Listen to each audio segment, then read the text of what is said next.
อวยพรปีใหม่2016ผ่านพ้นปีใหม่มาเสริม2017ตามเติมต่อไปภายหน้าอายุยืนยาวมั่นพันปียาลาขอให้สุขสัวฟ้าแข่งเข้มเหงื่อแห่แทเนอ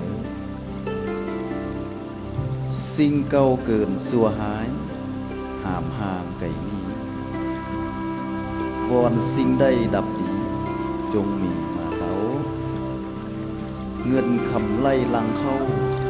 เลือท่องล้นไทยปีไม่โศกลื่นล้นคนย้อมนับถือเจ้าเหนือพญาตเจ็บป่วยไข้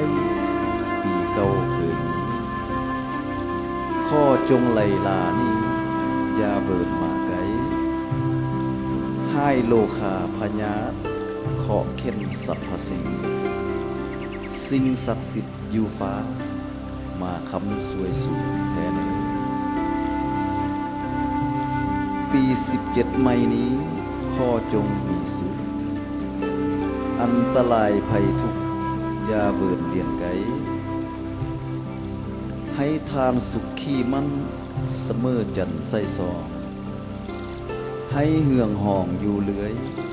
ห้องเท้าสัวสีวังแทน